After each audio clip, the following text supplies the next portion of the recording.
اللہ کے نام سے شروع جو نہایت مہربان رحمت والا ہے۔ جنہوں نے کفر کیا اور اللہ کی راہ سے روکا، اللہ نے ان کے اعمال برباد کر دیے، اور جو ایمان لائے اور انہوں نے اچھے کام کیے اور اس پر ایمان لائے جو محمد صلی اللہ علیہ وسلم پر اتارا گیا اور وہی ان کے رب کے پاس سے حق ہے، تو اللہ نے ان کی برائیاں مٹا دیں اور ان کے حالتوں کی اصلاح فرمائی۔ یہ اس لیے کہ کافر باطل کے پیروکار ہوئے اور ایمان والوں نے حق کی پیروی کی جو ان کے رب کی طرف سے ہے۔ اللہ ان کے حالات لوگوں سے یوں ہی بیان فرماتا ہے، تو جب کافروں سے تمہارا سامنا ہو تو گردنیں مارو، یہاں تک کہ جب تم انہیں خوب قتل کرو تو قیدیوں کو مضبوطی سے باندھ دو، پھر اس کے بعد چاہے احسان کر کے چھوڑ دو یا فدیہ لے لو، یہاں تک کہ لڑائی اپنے بوجھ رکھ دے۔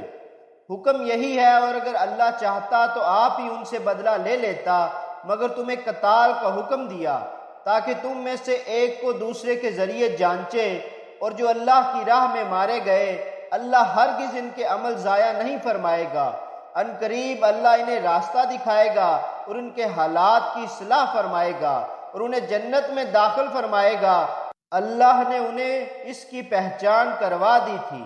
اے ایمان والو، اگر تم اللہ کے دین کی مدد کرو گے تو اللہ تمہاری مدد کرے گا اور تمہیں ثابت قدمی عطا فرمائے گا۔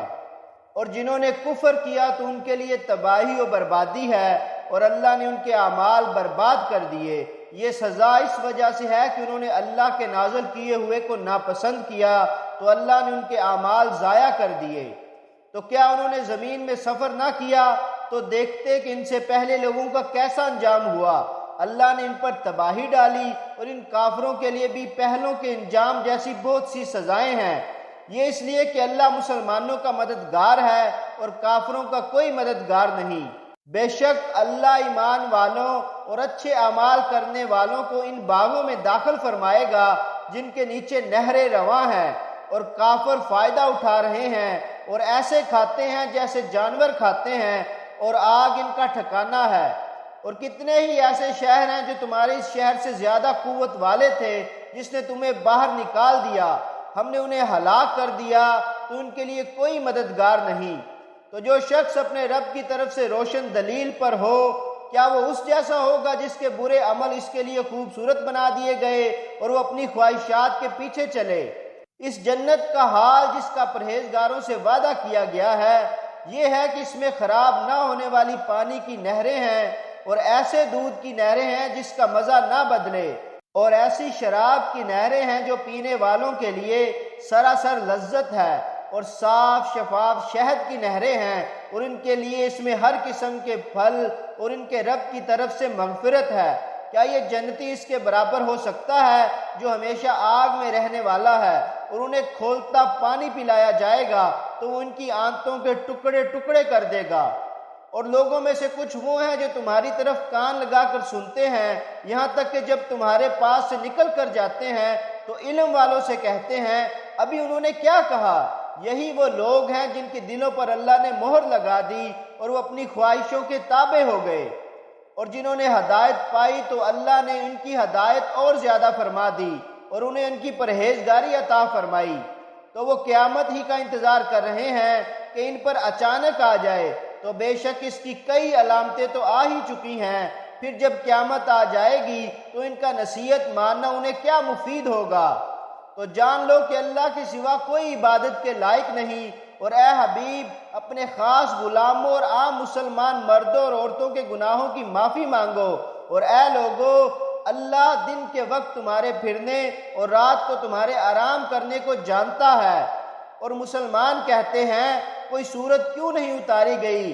پھر جب کوئی واضح صورت اتاری جاتی ہے اور اس میں جہاد کا حکم دیا جاتا ہے تو تم ان لوگوں کو دیکھو گے جن کے دلوں میں بیماری ہے کہ تمہاری طرف ایسے دیکھتے ہیں جیسے وہ دیکھتا ہے جس پر موت چھائی ہوئی ہو۔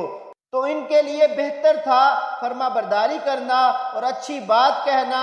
پھر جب جہاد کا حکم قطعی ہو گیا تو اگر اللہ سے سچے رہتے تو یہ ان کے لیے بہتر ہوتا۔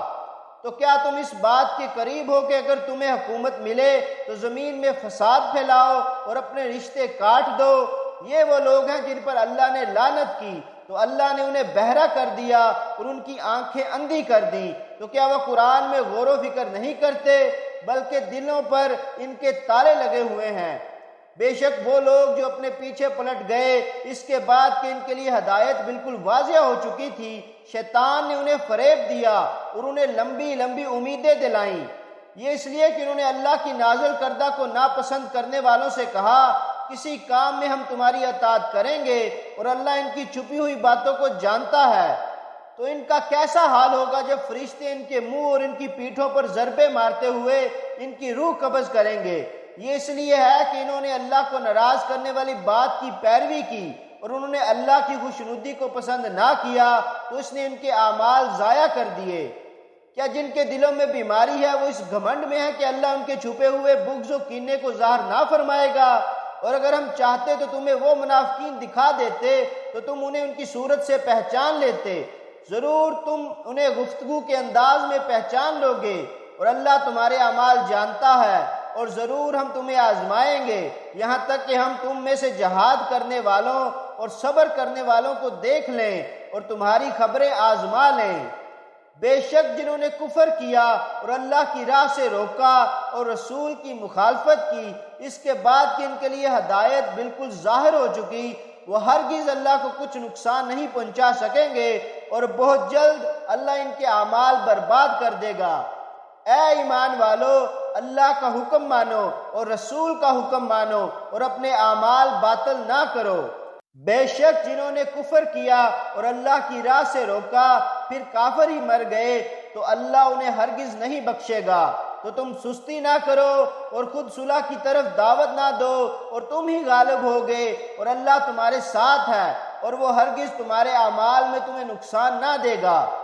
دنیا کی زندگی تو یہی کھیل کود ہے، اور اگر تم ایمان لاؤ اور پرہیزگاری کرو تو وہ تمہیں تمہارے ثواب عطا فرمائے گا اور کچھ تم سے تمہارے مال نہ مانگے گا۔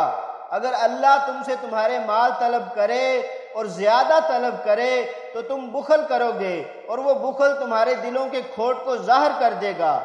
ہاں یہ تم جو بلائے جاتے ہو تاکہ تم اللہ کی راہ میں خرچ کرو تو تم میں کوئی بخل کرتا ہے، اور جو بخل کرے وہ اپنی ہی جان سے بخل کرتا ہے، اور اللہ بے نیاز ہے اور تم سب محتاج ہو، اور اگر تم منہ پھیرو گے تو وہ تمہارے سوا اور لوگ بدل دے گا، پھر وہ تم جیسے نہ ہوں گے۔